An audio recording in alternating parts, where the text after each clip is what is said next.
duc, nu mai sper. Tot ce vreau mă găsește fără vreun efort prea mare.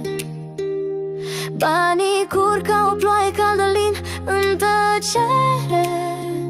Eu doar simt că-i firesc și primesc cu plăcere.